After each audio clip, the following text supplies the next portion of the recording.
आज के इस वीडियो में मैं बात करने वाला हूँ भगवान श्री कृष्ण के मूल इतिहास पर। आपको आश्चर्य होगा यह जानकर कि धार्मिक लोगों ने कैसे आम जनता को मूर्ख बनाया है। आज के इस वीडियो में मैं जिस कथा के माध्यम से श्री कृष्ण की पोल खोलने वाला हूँ, उस कथा का नाम है घत जातक कथा। घत जातक कथा में आपको वो जानकारी मिलेगी जो आज से पहले आपने कभी नहीं सुनी होगी।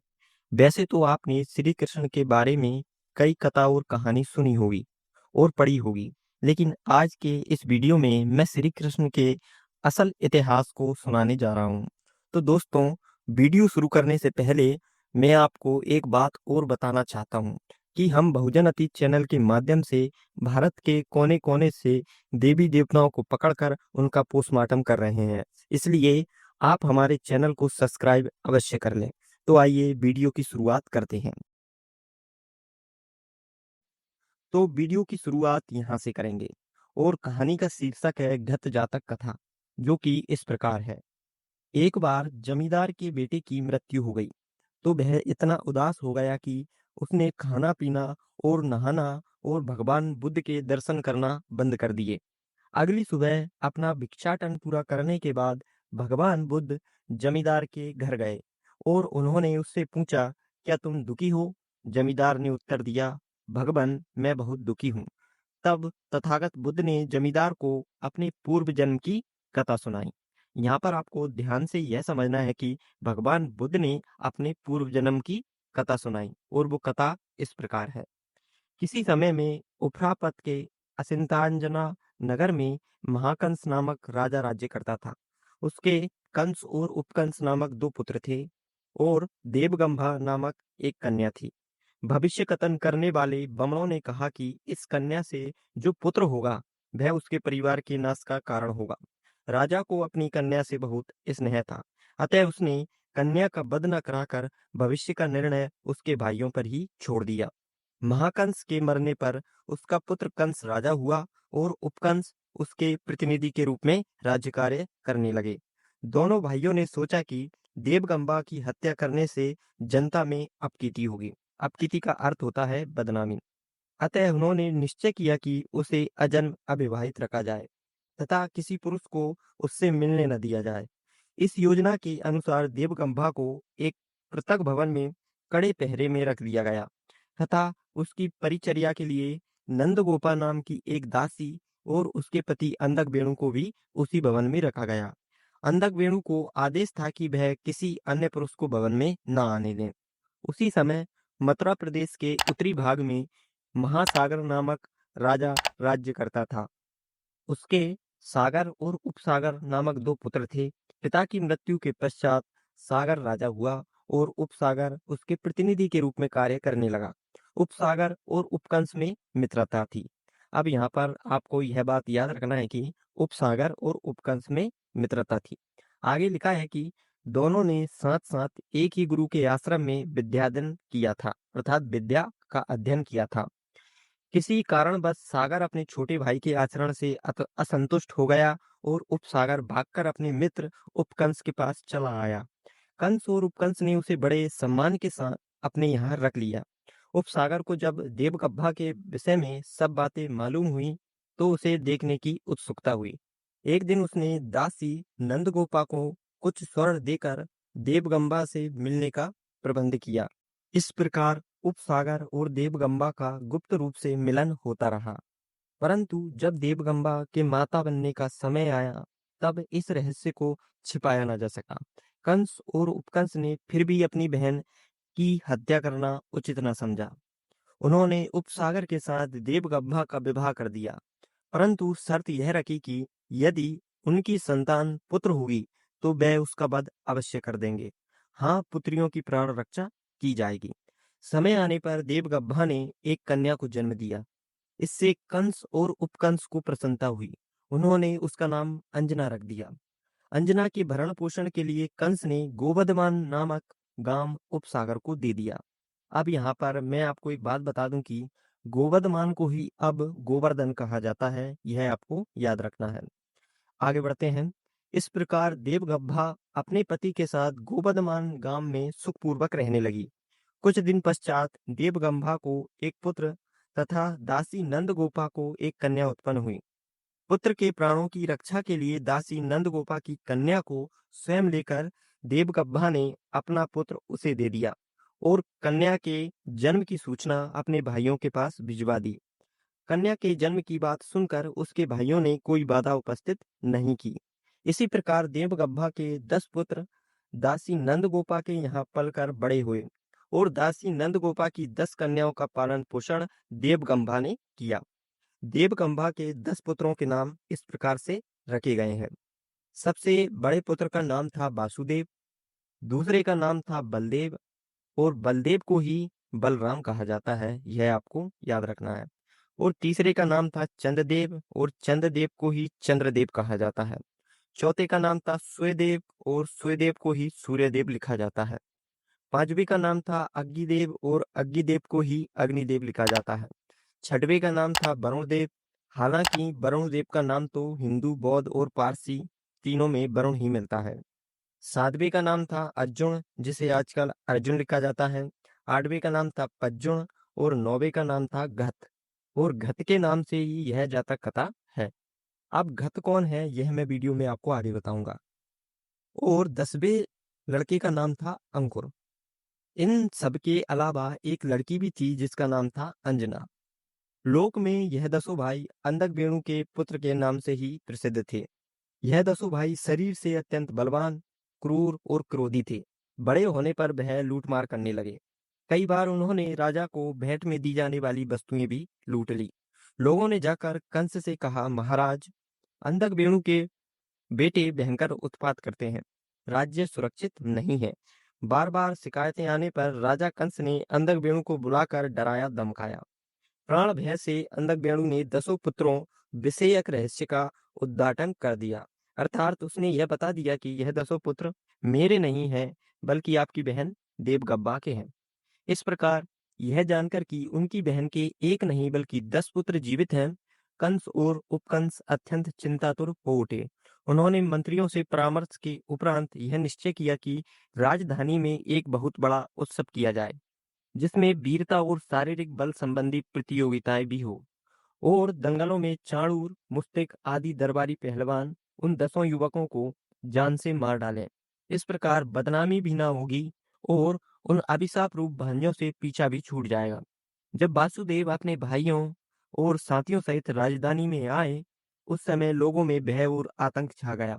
उन्होंने बाजार लूट लिया और अच्छे अच्छे वस्त्र और आभूषण धारण करके उत्सव स्थल पर आए।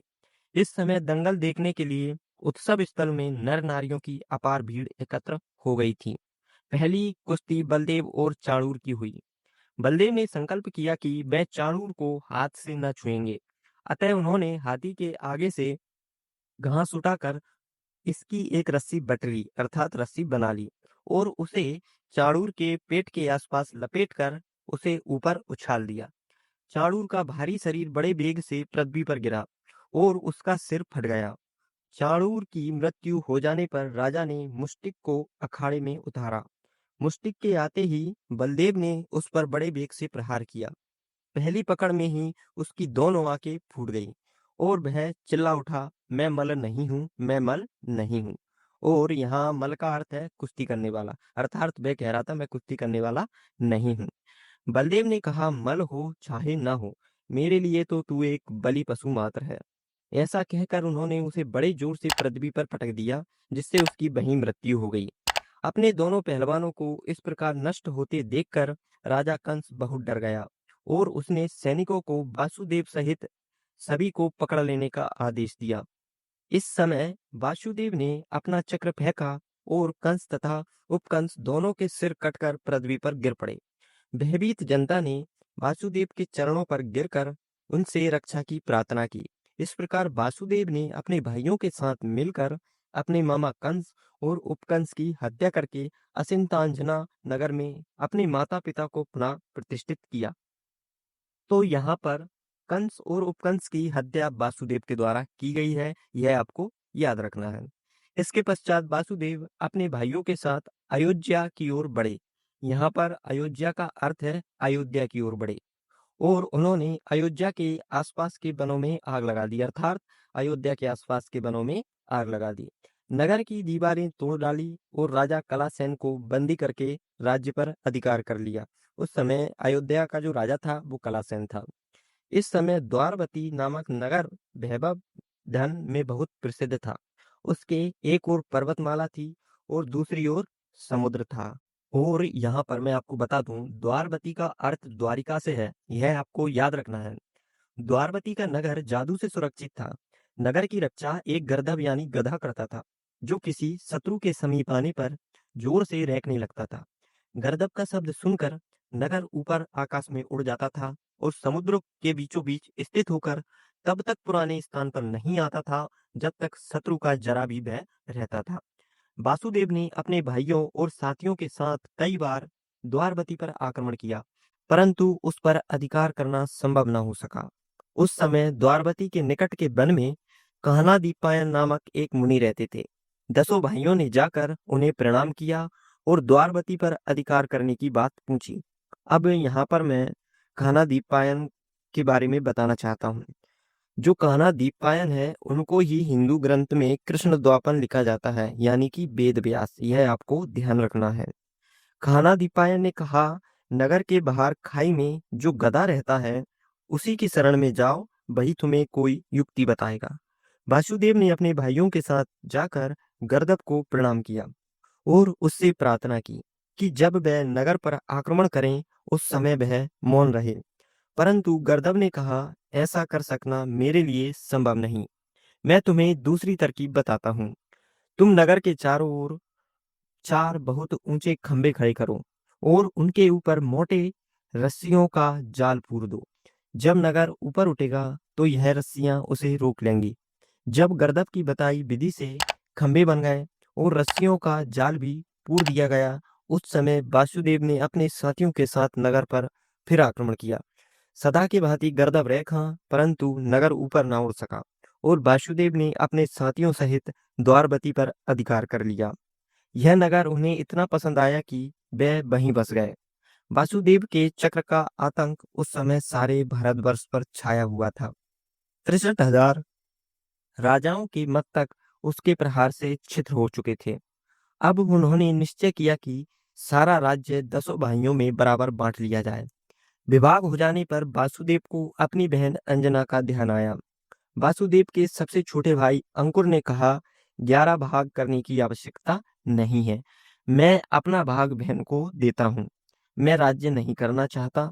मेरी रुचि वाणिज्य व्यापार में अधिक है। इस प्रकार राज्य का बंटवारा 9 भाइयों और एक बहन में हुआ। वासुदेव तथा उनके भाइयों के परिवार की वृद्धि भी बहुत अधिक हुई। समय आने पर देवकब्बा और उपसागर ने शरीर त्याग दिया, अर्थात वह मृत्यु को प्राप्त हो गए और वासुदेव भी अपने भाइयों सहित वृद्ध हो गए। एक बार वासुदेव की एक पुत्र की मृत्यु हो गई, जिससे उन्हें इतना दुख हुआ कि वे सब काम छोड़कर रात दिन शोक मग्न रहने लगे। वासुदेव की सभी भाइयों में गत सबसे ज्यादा विद्वान था, अर्थात वासुदेव के सभी भाइयों में गत सबसे विद्वान था, इसलिए लोग उसे गत पंडित कहते थे। अब यहाँ पर आप लोग पंडित का अर्थ ब्राह्मण मत समझ लेना। प्राचीन समय में पंडित का अर्थ विद्वान व्यक्ति से होता था। एक दिन वासुदेव के दरबारी रोहिणिया ने जाकर वासुदेव को सूचना दी। अब यहाँ पर रोहिणिया शब्द आया है, इसको आपको याद रखना है। क्यों रखना है वो मैं आगे आपको वीडियो में बताऊंगा। गत पंडित पागल हो गया है और बाजारों में न जाने क्या बकता फिरता है। भाई के पागलपन की बात सुनकर वासुदेव दौड़े हुए बाजार में गए और घत को छाती से लगाकर पूछा, तुम्हें क्या कष्ट है, तुम्हें क्या चाहिए? घत ने कहा, ससा ससा ससा। वासुदेव ने कहा, हे भाई, मैं तुम्हारे लिए सोने चांदी, हीरे मोती और रत्नों के खरगोश बनवा सकता हूँ। बोलो तुम्हें कौन सा ससा चाहिए? घत ने आकाश में चमकते हुए चंद्रमा की ओर उंगली उठाकर कहा, वह, उसके भीतर चमकने वाला वही ससा मुझे ला दो। वासुदेव ने कहा, प्यारे भाई, तुम बुद्धिमान हो। असंभव की याचना बुद्धिमान नहीं करते। क्या तुम नहीं जानते कि चंद्रमा के भीतर का ससा पृथ्वी पर नहीं लाया जा सकता? घत पंडित ने तुरंत उत्तर दिया, भैया, आप तो बुद्धिमान हैं, मतलब आप भी तो बुद्धिमान हैं। क्या आप यह नहीं जानते कि मरा हुआ पुत्र पुनः जीवित नहीं किया जा सकता, फिर भी आप उसके लिए दुखित क्यों होते हो? वासुदेव ने भाई को हृदय से लगा लिया। उस दिन से उन्होंने पुत्र के लिए शोक करना बंद कर दिया और घत की स्तुति में वासुदेव ने सूत कहे। मैं उस आग के समान जल रहा था, जैसे कोई आग पर तेल डालता है। तू जल लाया और मेरी अभिलाषा की पीड़ा को शांत किया। मेरे पुत्र से मेरे हृदय में एक क्रूर बाण घुस गया था। तूने मुझे मेरे दुख से सांत्वना दी और उस बाण को बाहर निकाल दिया। जैसे वह तीर निकाला गया, मैं दर्द से मुक्त और शांत हो गया हूँ। हे युवा, आपके द्वारा कहे शब्दों से मैं मुक्त हो गया। अब मैं शोक नहीं करता और ना ही रोता हूँ। इस प्रकार राजकुमार घत ने वासुदेव को सांत्वना दी। कथा के अंत में तथागत ने कहा, इस जन्म में सारी पुत्र वासुदेव था और मैं तो घत पंडित था ही। अब यहाँ पर आपको बहुत ध्यान से समझना है। तथागत बुद्ध ने जमींदार को जो कथा सुनाई, उस कथा में घत जो थे वो स्वयं तथागत बुद्ध थे और वासुदेव सारिपुत्र थे। अब जो सारिपुत्र थे वो उस समय तथागत बुद्ध के परम शिष्य थे और जो सांची का प्रसिद्ध स्तूप है वो सारिपुत्र का ही है, यह आप याद रखना। आमतौर पर जो घत जातक कथा है वो आपको इतनी ही पढ़ने को मिलेगी, लेकिन कृष्ण कौन है यह जानने के लिए इस कथा को हमें पूरा पढ़ना होगा और पूरा समझना होगा। तो थोड़ी सी और बची है, आइए जो मैं आपको वीडियो में आगे बताता हूँ, जो कि इस प्रकार है। कुछ समय बीत जाने के बाद वासुदेव के भाइयों के बेटे तपस्वी कान्हा दीपायन की परीक्षा लेने गए। उन्होंने एक युवा लड़की को गर्भवती दिखाने के लिए उसके पेट के चारों ओर कपड़ा बांध दिया और तपस्वी से पूछा कि यह महिला कब बच्चे को जन्म देगी, जबकि वो महिला नहीं थी, वो लड़का था। उसी क्षण तपस्वी कान्हा दीपायन ने भविष्यवाणी की, 7 दिनों में गर्भवती बबूल की लकड़ी की एक गांठ निकाल देगा और उस गांठ को तुम भले ही जलाकर राख कर देना और नदी में फेंक देना, वह गांठ तुम्हारे वंश को नष्ट कर देगी। तपस्वी कान्हा दीपायन की भविष्यवाणी सुनकर लड़कों ने निर्णय लिया कि इस हास्यास्पद उत्तर से साबित हो गया कि तपस्वी धोखेबाज है, इसलिए उन्होंने तपस्वी कान्हा दीपायन को मार डाला। अब यहाँ पर लड़कों ने सोचा कि एक लड़का कैसे जन्म दे सकता है, इसलिए उन्होंने कान्हा दीपायन अर्थात वेद व्यास को मार डाला। और यहाँ मैं आपको एक बात और बताना चाहता हूँ कि यदि आपको हिंदू धर्म को जानना है तो आप हिंदू ग्रंथों को मत पढ़िए, बल्कि बौद्ध ग्रंथों को पढ़िए। वहां आपको असली इतिहास जानने को मिलेगा। तो चलिए आगे बढ़ते हैं। जब वासुदेव और उनके भाइयों ने सुना कि उनके बेटों ने तपस्वी कान्हा दीपायन को मार डाला, तो वह डर गए। उन्होंने उस लड़के पर निगरानी रखने के लिए सैनिक रख दिए। किस लड़के पर? जिस लड़के को गर्भवती बनाने का नाटक किया गया था। उस कुछ समय पश्चात उस लड़के के पेट से बबूल की लकड़ी की एक गांठ निकाली। उन्होंने इसे जला दिया और नदी में फेंक दिया और नदी में राख के नीचे वो तैरने लगी। कौन तैरने लगी? वो जो राख बन गई थी, जिस लकड़ी को जलाया गया था, वो नदी के नीचे राख बनकर तैरने लगी और महल के पिछले गेट के पास किनारे पर चिपक गई। झुरमुट से एक कटेल का पौधा उग आया। एक दिन दोनों भाई नदी के किनारे तैरने और आराम करने के लिए महल के पिछले गेट से बाहर गए। वे कुश्ती करने लगे और मामला बढ़ गया। भाइयों ने एक दूसरे को मारना शुरू कर दिया। दूसरे भाइयों ने भी वैसा ही किया और वे एक दूसरे को पीट पीट कर मार डालने लगे। वासुदेव, बलदेव, अंजना और घत एक रथ में सवार होकर वहां से भाग गए। उन्होंने सोचा कि यहाँ से निकलने में ही फायदा है, क्योंकि उन्हें पता था कान्हा दीपायन की जो भविष्यवाणी है वह कभी गलत साबित नहीं होगी, इसलिए वह वहां से भाग गए। ये चारों उस जंगल में आए जहां मारे गए पहलवान चाणूर मुष्टिक का भूतों के रूप में पुनर्जन्म हुआ था और उसने यह जानते हुए कि उसका हत्यारा आ रहा है, क्योंकि जो चाणूर था और मुष्टिक था उसको बलदेव ने ही मारा था। कब? जब कंस को मारा था बलदेव ने, उसी समय जादुई ढंग से एक गांव बनाया। किसने? जो चाणूर और मुष्टिक थे उन्होंने। जब वह पहुंचे तो भूत ने एक पहलवान का रूप धारण किया और इधर उधर कूदकर पूछने लगा कि कौन लड़ना चाहता है। यहाँ पर मैं आपको थोड़ा समझाना चाहता हूँ कि आप सब ने अपने दादा परदादा पड़ोसियों से यह वाली कहानी जरूर सुनी होगी कि हमने भूतों से कुश्ती की है, उन्हें मारा है, मुलाकात की है। तो ये जो सारी कहानियां हैं वो कहीं और से नहीं आई हैं, बल्कि वो यहीं से आई हैं। तो चलिए आगे बात करते हैं। बलदेव ने वासुदेव की सलाह को नजरअंदाज कर दिया और चुनौती स्वीकार कर ली। वासुदेव ने बलदेव को बहुत समझाया कि तू नहीं जीतेगा, मत लड़ इनसे। लेकिन वह नहीं माना और उनसे लड़ गया। लेकिन जैसे ही बलदेव ने अखाड़े में कदम रखा, भूत ने उसे अपने हाथ में पकड़ लिया और मूली की तरह निगल लिया। यह देखकर वासुदेव, अंजना और घत जंगल से भाग गए। पूरी रात घुड़सवारी करते रहे और सूर्योदय के समय एक सीमांत गांव में पहुंचे।